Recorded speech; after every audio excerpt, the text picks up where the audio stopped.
Hello, and welcome to the Creative Writing Workshop podcast. This episode is all about beginnings. You'll need a pen and paper or the notes app on your phone. The first few minutes will be a writing warm up, then I'll talk a little bit about why I chose the topic and why it's interesting for writers. Just a heads up that I might talk quite a lot this session because there's quite a lot of interesting things to say. But there will still be plenty of chances to write. And just a reminder that I'll give you prompts every sort of 2 to 5 minutes, so you know I'm still here. But in between, I'll be quiet to give you a chance to concentrate. And the idea is that I really hold the time for you so that you can concentrate on getting words down on the page. And towards the end of the main session, I'll give you an opportunity to press pause, and then you can just carry on write for a lot longer if you like. And towards the end, I'll invite you just to reflect on what you've done today as well. So let's jump into a writing warm-up exercise. Just to start off with, I want you to imagine a room and a person. It doesn't really matter who they are or what the room is yet, but something in the room will catch fire. So you have a room, a very ordinary room, or an extraordinary one. If you're a fantasy writer and you want to set this in a throne room, that's entirely your prerogative. A room and a person, and then suddenly something catches fire. Let's take 5 minutes to see where that gets us.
And now, if you are enjoying your writing, and this is an interruption, ignore it.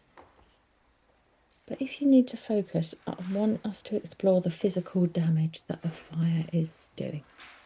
So just focus on the things that are being destroyed by the fire, which might be small papers on a desk or larger fire in a room.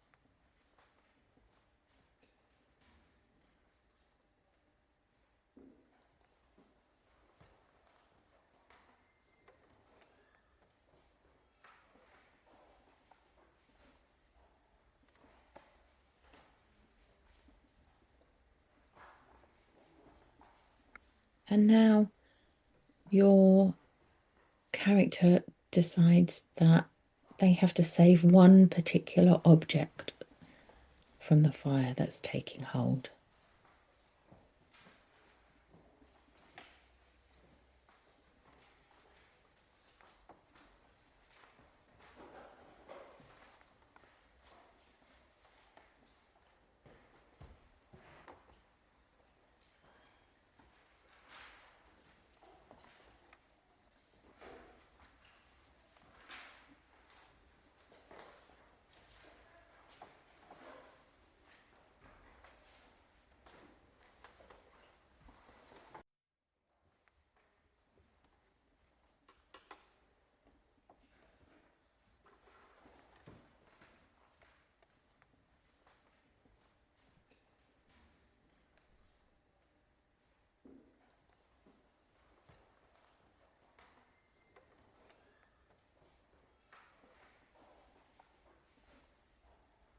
And now let's begin to bring the warm up to a close. We can find somewhere intentional to stop. It could be the end of a sentence, a line of dialogue. Perhaps if you're in the middle of describing one particular thing go up in flames, you want to hit pause for 20 seconds and just get to the end of that. If you're coming along with me, we'll find that place to stop and we'll sit back and we'll have a think about beginnings, the beginnings of stories. So readers know that a story often involves a setup in one place, followed by a journey or a dramatic turn of events that turn this established world on its head. So you don't need to worry about starting somewhere that you will leave or that's not the main focus of the story. Readers enjoy settling into a story and getting to know the new characters. And not every story has to begin with someone holding a ticking bomb. And you do want to grab your reader's attention, but you don't have to be melodramatic or bombastic about it, despite the amount of times I get us to lean into melodrama in these sessions just for fun. So your readers also want some idea of what to expect. So when they're reading the opening of your book, they also need to be convinced that they're going to carry on reading it. They need to be drawn into the story. And so often what they want is a sense of the main character and how they will approach the world, because this is the person that the reader is going to be spending time with for the next few hundred pages. And beginnings often raise questions, and you have the rest of the story to deliver an answer. So I would strongly suggest, and this is aimed at novel writing, but in short story writing, you have to do the same thing, just in a condensed fashion. At the beginning, you need to give the reader some idea of what they're going to read. So in The Hobbit, we set up the world when we have a hobbit in his lovely little home. But Gandalf has actually arrived and started to talk about adventures by page 16 in my version of the book. In Dracula, I'm leaning into the classics today. Jonathan Harker, when we meet him and open that story, is arriving at the castle. So we don't meet him halfway through France and watch him negotiate his carriage ride. He's already pretty much there. What I would say with beginnings is you do have to be slightly careful, and this is the Jonathan Harker trap, of making your main character a stunned observer. So someone who's walking around with wide eyes, and just taking in the world very passively. Give them a strong perspective. If they're encountering something new in your opening chapters, give them a really strong perspective on the world they're encountering. Have it driven by emotion, hate, ambition, pride, egotism, disdainfulness, excitement, naivety. But if you are just very sort of straight down the line and allow the world to appear through their eyes with no kind of angle, then the reader might not know exactly where they are once your character does start having opinions on the world around them. So let's go through some places where you can begin your story and just have a listen and see if one or more of these appeals to you, or if you have an idea for a novel you're writing on, then think about like what kind of opening will go well with your novel. And also, if you have a really strong idea of an opening scene, give yourself permission in this session to think, okay, that's a great opening scene, but actually I do need a couple of paragraphs before it just to set it up so we know where we are. This happened to me with one of my earlier novels, actually, that I had a really strong scene. How it opened, a man walks into a shop and you hear that like tinkle of the shop bell, and the woman behind the counter looks up, and they're going to be two people who mean a lot to each other. And, you know, over and over again, I got feedback about this beginning. And actually, that had to be, in the end, the beginning of chapter 2, because everybody just found it too brutal a way to come into a story. They needed a little bit more, or my beta readers needed a little bit more before we started. So let's have a think about where you might begin. You could begin at the beginning, nice and traditional. You could begin at the end. You could begin at the most exciting point of the story. You could begin with a prologue from a different perspective or point of view. Or perhaps you're writing a story that would benefit from a framing device or memory.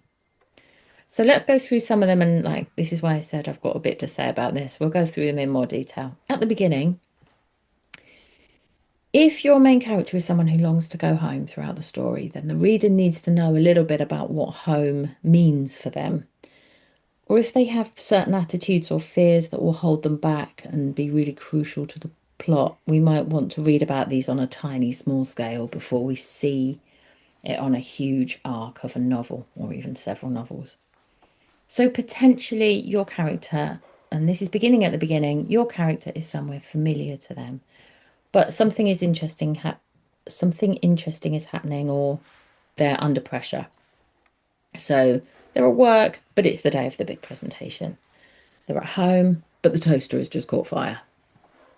They're at the castle, but mysterious visitors are arriving. Or maybe they're in their daily life. They already know it's the day that everything might change. Classically, this is where the Hunger Games begins. So your character is in the familiar but beginning to encounter the unfamiliar straight away. Just a quick aside here that there is a massive difference here between children's and adults' books. And the reason is that children are encountering story and the rules of story for the first time. And if you are someone who works in what's called middle grade or that like 7 years and up type space, first chapter books, yours might be the first novel a child ever reads, which I think is fantastically exciting for the children's authors. But children don't have assumptions and they need things explaining. That doesn't mean you need like pages and pages of exposition, but you just need to be aware that they don't have a whole bunch of tropes in their head yet. Whereas adults will have read hundreds of books and potentially books within your genre. And this is especially true, I'd say, of science fiction and fantasy. So you can set up and dismiss expectations and cliches and play with those right from the opening lines. And a lot of your readers will be with you and find it, funny or dramatic. Let's have a think about, though, beginning at the end. So if you begin at the end of your story, because the chronology of the pages of your story is up to you, what you do is you provide dramatic irony. So the reader then knows something about where the characters are heading. We know who ends up at the Ice Palace if we've seen them there right in the opening chapter. But the characters, of course, don't know who makes it through.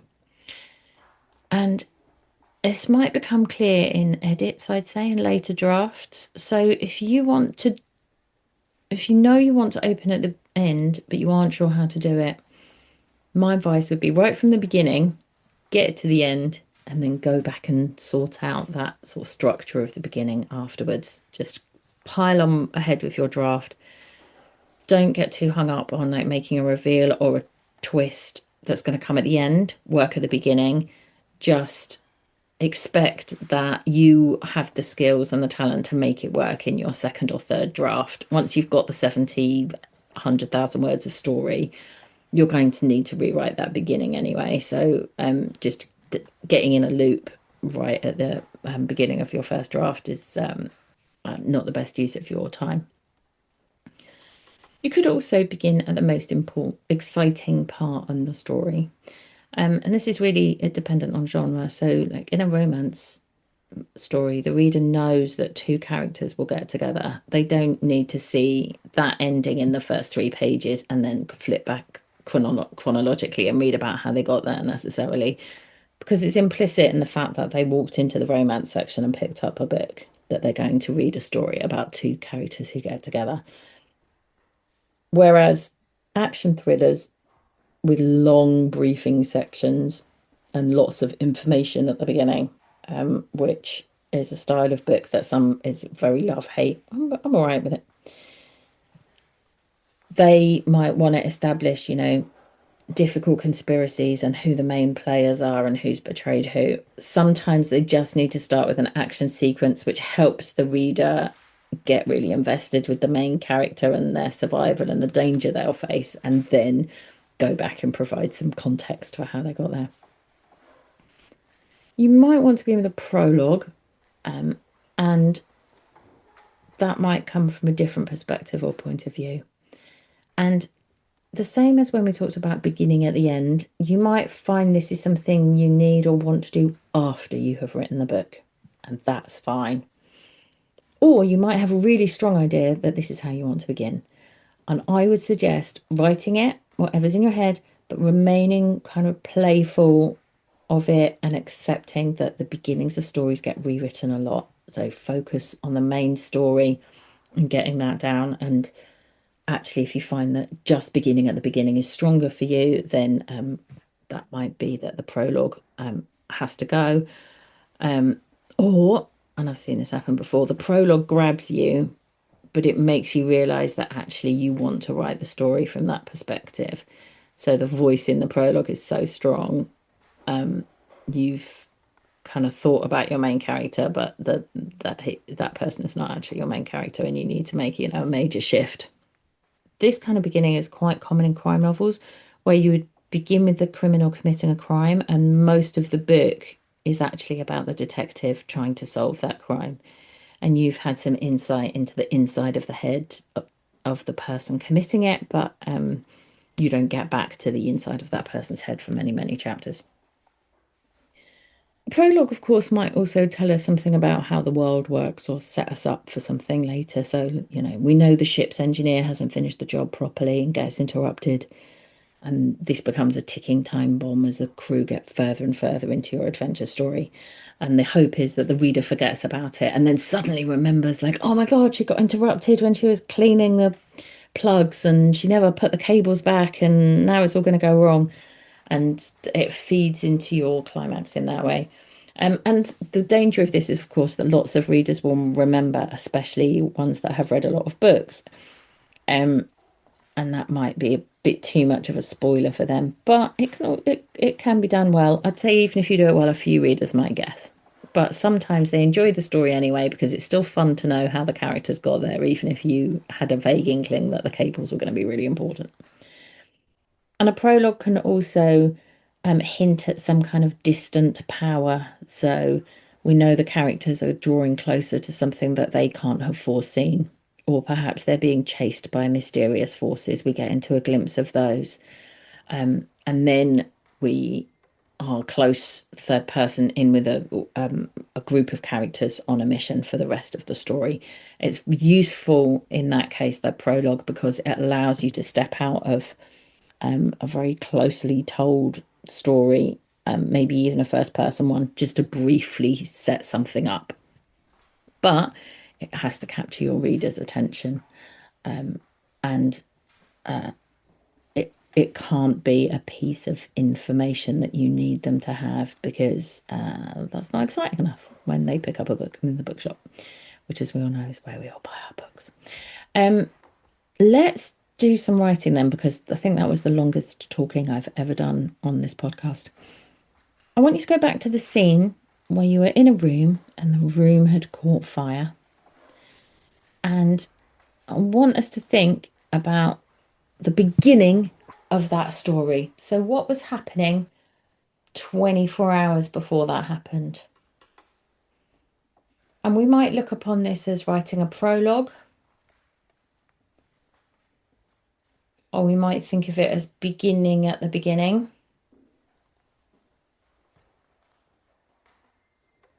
And we might want to think about setting up repercussions.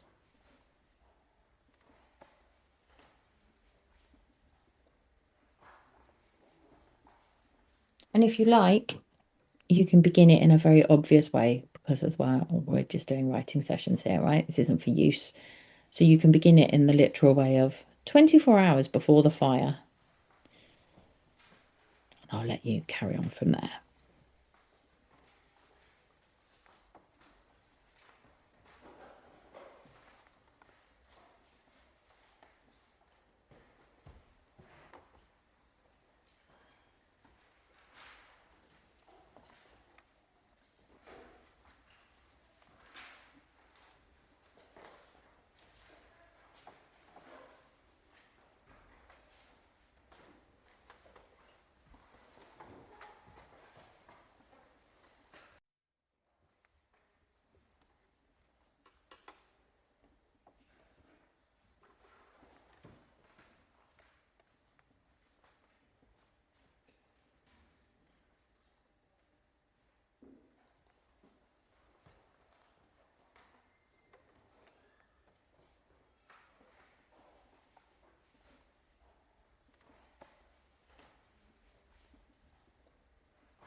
If you're writing, you can ignore this prompt.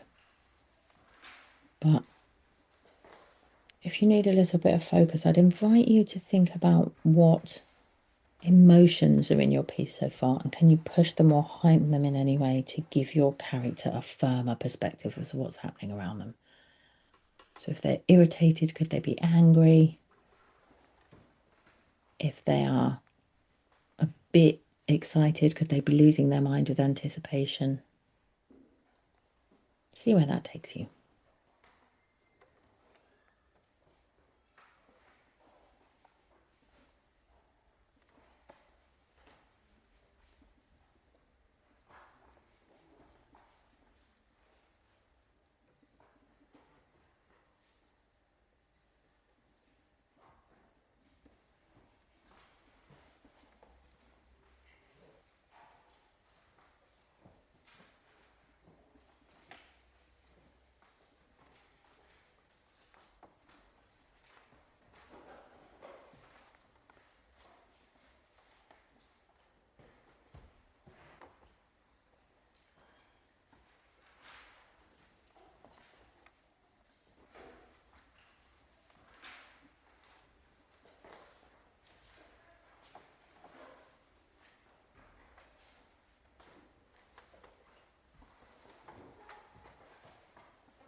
once again, if you're beginning to enjoy this idea of beginning a story, then you can ignore me. But you could also remember the object that your character was trying to save in the warm-up. And let's have that make an appearance somehow 24 hours before. If it's a document, it could be in a folder. The reader might not know exactly what it is, but you do, and that gives you a way of writing about it.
And once again, if you're enjoying this, ignore me.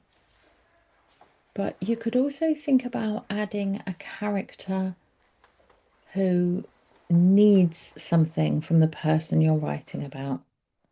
So it could be, a real side character, a real in and out, a waiter, a boss, a kid in the family, someone who briefly has a need for your character, because that will allow you to play with how your character reacts to being asked for that thing. And it gives your readers at the beginning a little bit of insight into how they react to the world.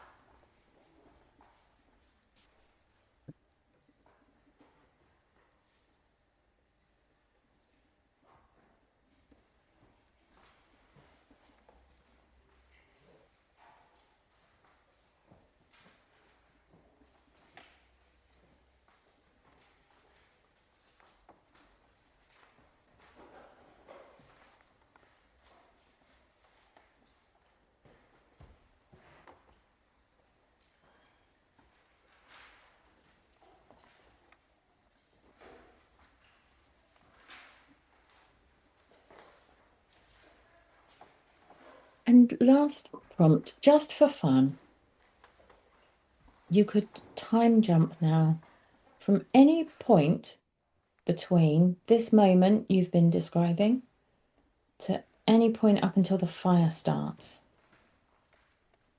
So does your beginning now need to lose 2 hours while somebody commutes home, or 5 hours? Do they wake in the middle of the night? Do we want to cut to breakfast the next day?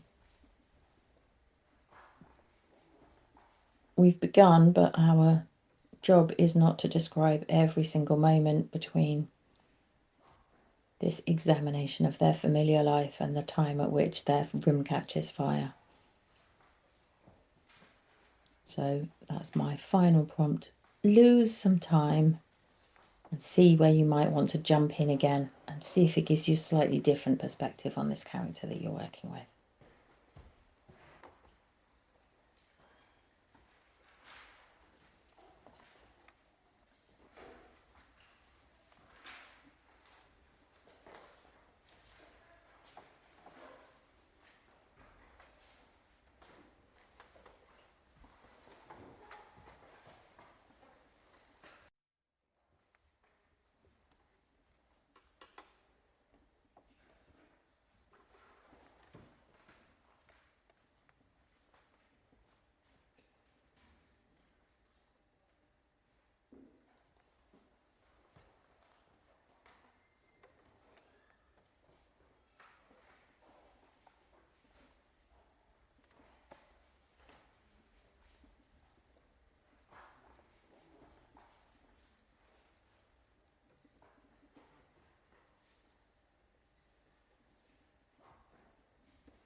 Fantastic. And now if you're really enjoying it and you want a few more minutes, then just hit pause.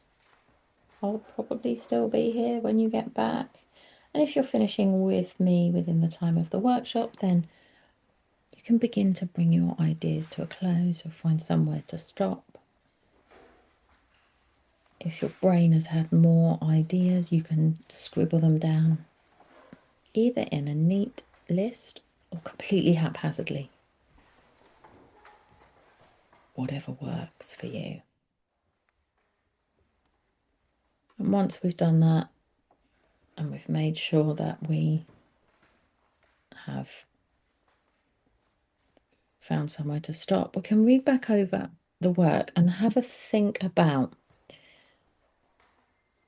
have you provided lots of information for a reader? If I had never read this before, would I know roughly where we are in time and space? Have I got some clues in there? I probably have. Do I know a little bit now, even just within 20 minutes of writing, about this main character and what might happen to them? Have any questions or mysteries been raised so far? And they absolutely might not have done, because that can take a while to get to. Do I understand that there's an object in this person's possession that is potentially a little bit important? And then as a reader, I'll be thinking, why is it important? How is he going to keep an eye on it? Where's she going to hide it? We never know. And as always, I'd invite you to read back through what you've written, draw around anything you love. And the idea is that as you go back through your notebooks, things that impressed you at the time, that you were happy with at the time, jump out at you, so that we're constantly in conversation with our notebooks about our progress as writers, even though progress implies destination. And I'm not sure that there is one. I'm a bit process obsessed at the moment. And that helps us with that validation in what can be quite a solitary art form and craft. So just a few final thoughts on the nature of beginnings. If you want to be traditionally published, then your first reader will be an agent. They'll read about 10,000 words. It's a fairly standard submission, and that's often about 3 chapters.